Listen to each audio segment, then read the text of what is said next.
They came while we slept.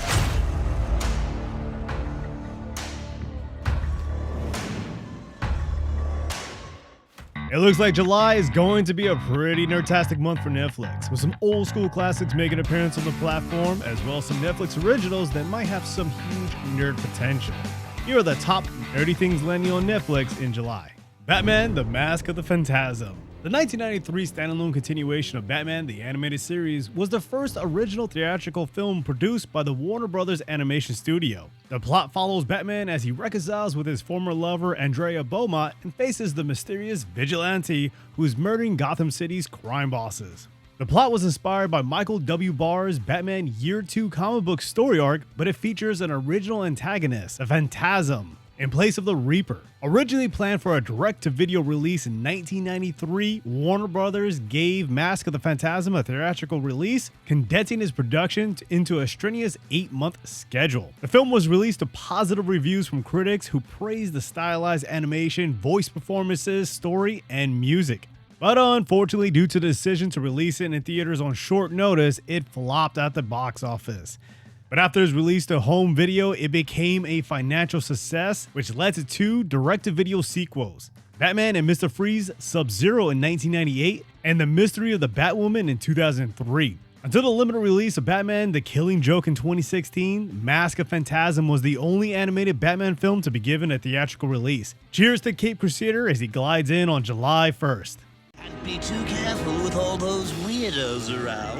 Spaceballs! One of Mel Brooks' finest masterpieces, Spaceballs was released in 1987 to adoring fans all over the world. The film's setting and characters parody the original Star Wars trilogy as well as other sci-fi franchises. When it was released on June 24th, 1987, it was met with mixed reception. It has since become a cult classic and one of Mel Brooks' most popular films. When Brooks developed Spaceballs, he wanted to parody it as close to the original as possible. Even though the yoga character played by Mel Brooks mentions merchandising in the film, Brooks had to make a deal with George Lucas on parodying Star Wars, which was that Spaceballs would never ever have any action figures made. According to Brooks, Lucas said, quote, "Your action figures are going to look like mine," and he said, okay. Brooks actually had LucasArts handle the post-production of Spaceballs. In a statement, Mel Brooks said, "I was playing ball with the people who could have said no to us." Fortunately, George Lucas sent Brooks a note saying that he loved the film so much that he was afraid that he was going to bust something from laughing. Spaceballs saves the day on July 1st, and may the Schwartz be with you. I see your Schwartz is as big as mine. Total Recall. With a budget of 50 to 60 million, Total Recall was one of the most expensive films made at the time of its release. The film was loosely based off of the 1966 Philip K. Dick short story, We Can Remember It For You, Wholesale.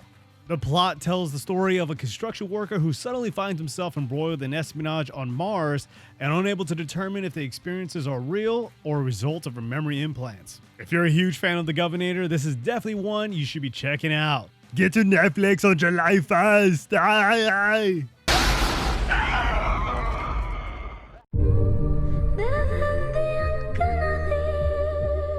My whole life, I've dreamt about being dead. I leave my body, and I see myself from above. A normal girl.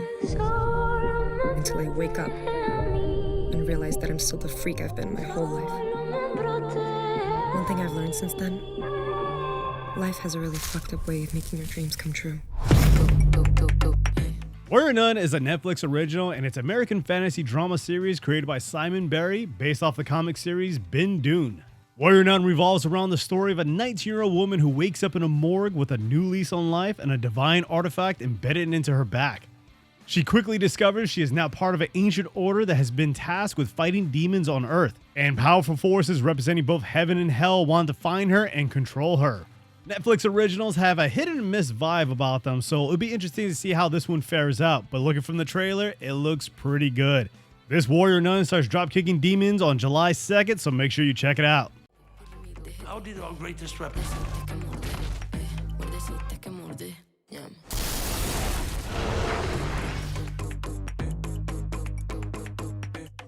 Do your best, Joella Canon. Bless you, my child. Too far.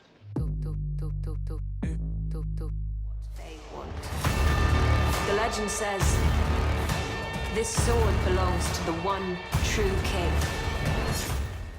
Cursed is a reimagining of the Arthurian legend, told from the eyes of Ninmu, a young heroine with a mysterious gift who is destined to become the powerful and yet tragic Lady of the Lake. After her mother's death, she finds an unexpected partner in Arthur, a young mercenary in a quest to find Merlin and deliver the ancient sword. Over the course of her journey, Nimue will become a symbol of courage and rebellion against the terrifying Red Paladins and their complicit king, Uther. Curse sounds like a coming-of-age story whose themes are familiar with our own time. The destruction of the natural world, religious terrorism, senseless war, and finding the courage to lead in the face of impossibility, but with a magic sword and less personal hygiene. From the trailer, it looks like Netflix is going all out on this series, and it looks like it's going to be a pretty good one, at least sort of an interesting one. What do you guys think? Which one of these releases are you more excited to see? Leave a comment down below, and as always, keep it nerdy.